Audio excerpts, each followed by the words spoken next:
Puji Tuhan, selamat pagi Bapak Ibu, saudara-saudari yang diberkati oleh Tuhan. Kembali kita berjumpa dalam program Renungan Pagi GPDI Tiberias Bogor. Mari kita berdoa. Bapa kami dalam kerajaan surga, Bapa yang kami panggil dalam nama Tuhan Yesus Kristus, mengucap syukur untuk hari yang baru, hari yang boleh kami nikmati Tuhan Yesus dengan keadaan tubuh yang baik.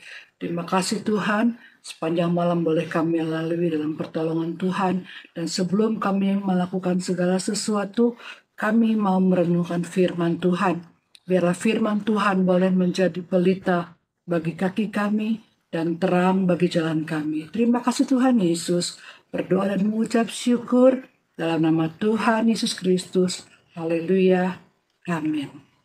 Tema renungan kita pada pagi hari ini adalah bersabar menunggu waktunya Tuhan.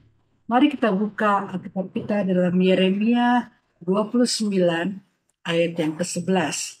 Yeremia 29 ayat yang ke-11. Beginilah firman Tuhan. Sebab aku ini mengetahui rancangan-rancangan apa yang ada padaku mengenai kamu. Demikianlah firman Tuhan, yaitu rancangan damai sejahtera dan bukan rancangan kecelakaan, untuk memberikan kepadamu hari depan yang penuh harapan. Dalam perjalanan hidup, seringkali kita merasa gelisah, khawatir, bahkan putus asa. Kondisi dunia bukanlah semakin baik, tetapi semakin hari rasanya semakin sulit. Ada begitu banyak hal yang tidak terbayangkan, tetapi itu terjadi pada saat-saat akhir ini. Pertanyaan-pertanyaan tentang masa depan, tujuan hidup, dan rencana Tuhan kerap kali itu masuk dalam pikiran kita. Kerap kali membayangi pikiran kita. Namun, di tengah segala ketidakpastian, Alkitab memberikan sebuah janji yang begitu indah dan menenangkan, yaitu ayat yang barusan kita baca dalam Yeremia 29 ayat yang ke-11. Ayat ini menjadi sumber kekuatan dan harapan bagi kita, orang-orang yang percaya kepada Tuhan. Tuhan menyampaikan ayat ini kepada umatnya yang saat itu tengah berada di pembuangan di Babel. Tentu saja keadaan mereka bukanlah keadaan yang baik. Keadaan mereka bukanlah keadaan yang semuanya indah. Ketika dalam pembuangan, mereka mengalami penderitaan. Ada penolakan yang mereka alami. Jauh dari tanah air mereka. Di tengah kesengsaraan itu, Tuhan memberikan pesan melalui Nabi Yeremia bahwa Dia, Allah yang Maha Kuasa, memiliki rencana yang baik bagi umat-umatnya. Ayat ini bisa kita lihat ada beberapa poin yang bisa kita perhatikan. Yang pertama, Tuhan memiliki rencana indah untuk setiap orang. Ada rencana yang baik bagi setiap individu, bahkan dalam situasi yang sulit. Dia memperhatikan kita pribadi lepas pribadi. Ada rencana Tuhan yang indah bagi kita masing-masing. Yang kedua, rencana Tuhan adalah damai sejahtera, bukan malapetaka, bukan kecelakaan.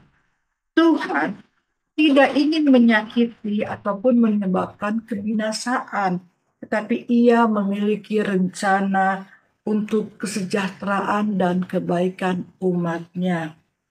Ketiga, Tuhan memberikan harapan untuk masa depan.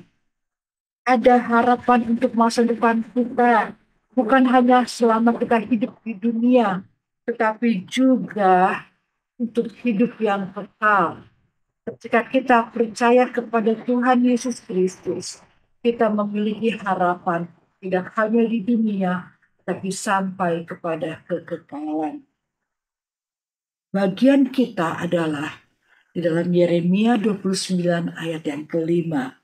Dirikanlah rumah untuk kamu diami, buatlah kebun untuk kamu nikmati hasilnya. Dirikan rumah atau membangun rumah, berbicara mengenai rumah rohani, atau membangun mesbah doa dalam kehidupan keluarga. Juga buatlah kebun, membuka ladang baru, berbicara tentang pembaharuan hati. Karena hati kita harus diolah dan dipersiapkan lebih dahulu untuk siap menerima benih yang akan ditaburkan. Kalau ada batu-batu dalam tanah hati kita, ada kekecewaan, ada kekesalan, itu semua harus dibuang. Kita persiapkan tanah hati yang baik, sehingga ketika benih itu ditaburkan, maka akan menghasilkan berlipat kali ganda. Ia yang menyediakan benih bagi penabur dan roti untuk dimakan, Ia juga akan menyediakan benih bagi kamu dan melipat gandakannya dan menumbuhkan buah-buah kebenaranmu. Jadi, kalau saat ini mungkin kita merasa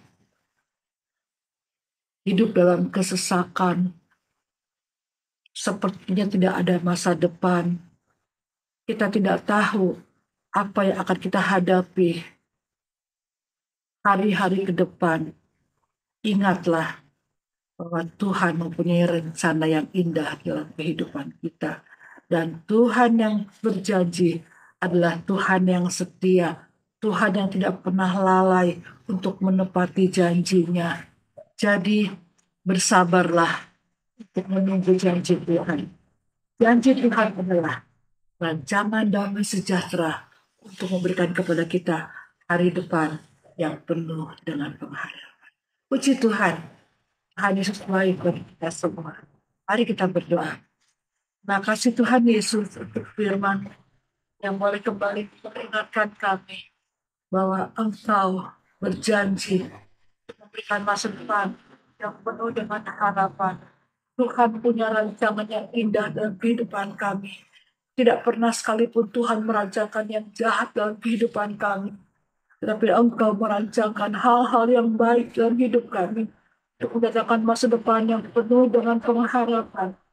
Terima kasih Tuhan Yesus. Ampuni kami Tuhan, kalau mungkin dalam kesesakan kami, kalau mungkin dalam keadaan kami yang terpuruk, kami lupa akan janji-Mu Tuhan. Tapi pagi hari ini kembali kami diingatkan akan janji Tuhan. Kami mau bersabar untuk menanti janji-Mu. Sekalipun saat ini kami tidak melihat apa-apa, tetapi kami yakin akan janji Tuhan. Dan kami akan memegang janji-Mu Tuhan. Engkau akan memberikan masa depan yang penuh dengan pengharapan. Rancangan damai sejahtera itu adalah bagian kami. Terima kasih Tuhan Yesus. Terima kasih ya Allahku. Kami mengucap syukur dalam nama Tuhan Yesus Kristus. Haleluya. Amin. Puji Tuhan, selamat menikmati hari yang diberkati oleh Tuhan Yesus. Haleluya.